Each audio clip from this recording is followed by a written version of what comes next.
A very good morning to all my viewers. Today, I'll be making a substantial contribution to your memory by delivering a lecture on Foundation of Contemporary International Trade Law.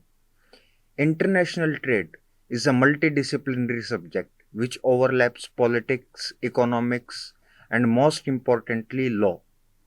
So, contemporary international trade, roots of contemporary international trade can be traced back to the theories given by Adam Smith and David Ricardo.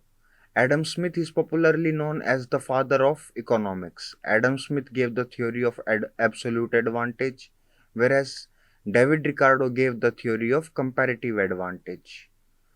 Talking about international trade allows countries to expand their market beyond national borders. Means they can sell their product and services to foreign countries, market of foreign countries.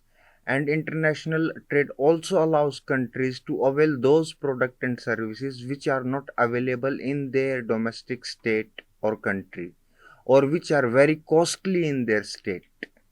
So this way, international trade makes global market very competitive. Finally, we, the consumer, are the one who gets the most out of international trade. We get the most benefit out of this international trade.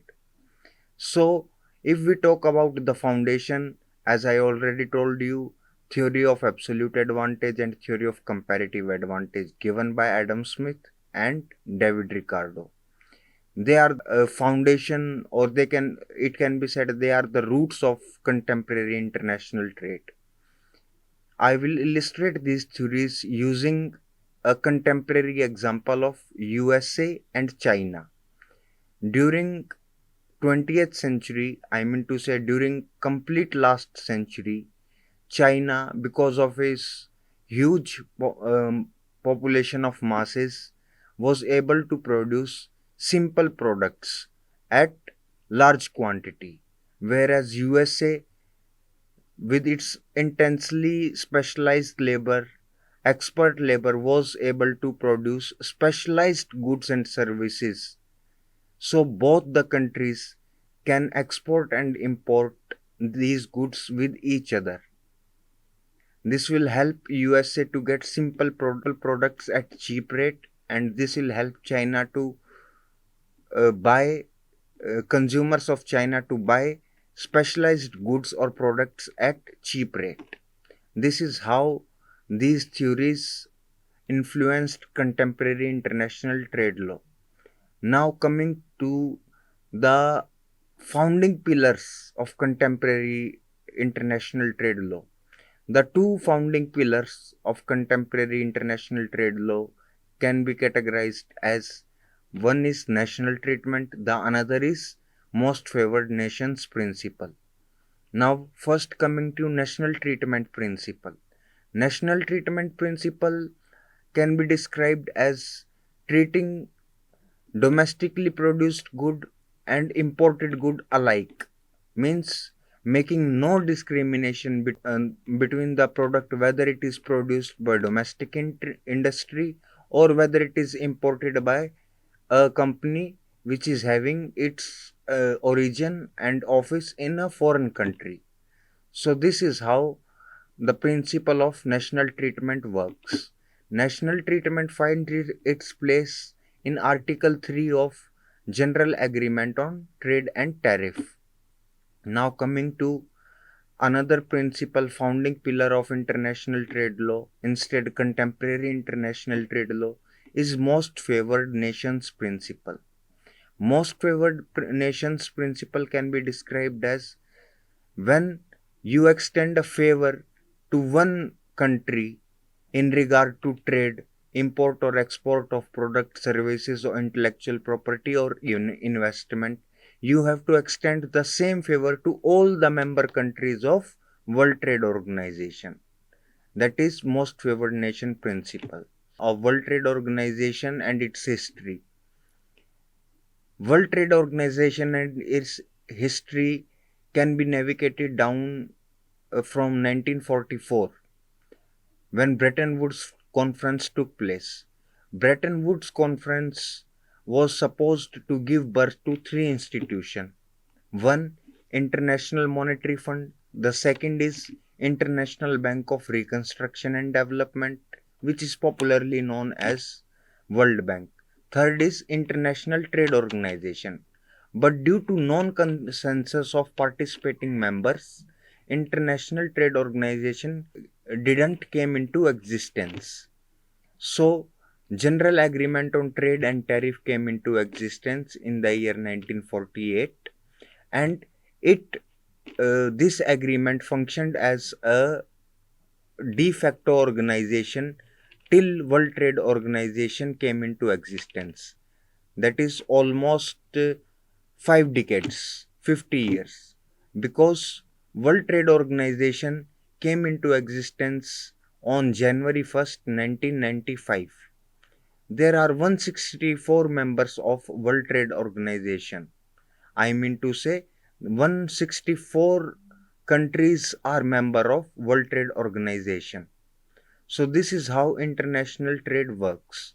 But our concern today is exceptions to the principles of most favored nations and national treatment, which somehow backstep the multilateral trade today or international trade today. First, we'll be discussing two exceptions. First, we'll be discussing dumping. Dumping is treatment can be described as when you are selling a good or product or service in foreign land at a cheap rate than you are selling it in your domestic home country. This is usually done to destroy the domestic market of foreign countries. This is an unfair competitive practice or unfair trade practice, mal trade practice. So we have anti-dumping laws.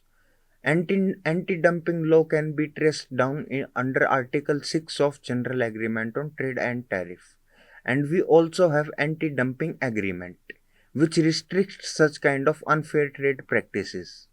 Now, anti-dumping agreement and Article 6 of General Agreement on Trade and Tariff gives countries a room to take strong action, a strict action whenever they find dumping practices going on by any member country of World Trade Organization. Now the second exception to the MFN and national treatment principle is RTA, that is Regional Trade Agreement, which finds its place in Article 24 of General Agreement on Trade and Tariff. Regional Trade Agreement can also be called as Free Trade Agreement, Preferential Trade Agreement, or Custom Union. Regional Trade Agreement gives a room to the contracting parties or contracting countries to extend special favor among themselves, which they won't grant to other members of WTO. Means this RTA runs against the principle of most favored nations. In the year 1959, we had only two regional trade agreements, and today we have more than 300 regional trade agreements. So this manifests how the multilateral trade and multilateral trade agreements are being undermined by regional trade agreements. Multilateral trade soon will be vanished, and soon regional trade blocks will come into existence. Already the practice has started. Now, illustrating regional trade agreement or custom union through an example, European Union would be a perfect example of a custom union, where the European countries have same currency, that is euro. They deal in same currency. They extend special favor among themselves. Recently, few years ago, we all heard about the issue of Brexit, that is Britain exiting the European Union because of the problem of immigration.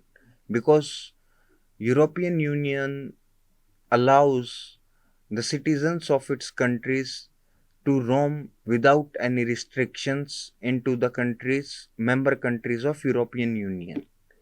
So this is how uh, dumping and regional trade agreements are affecting international trade today.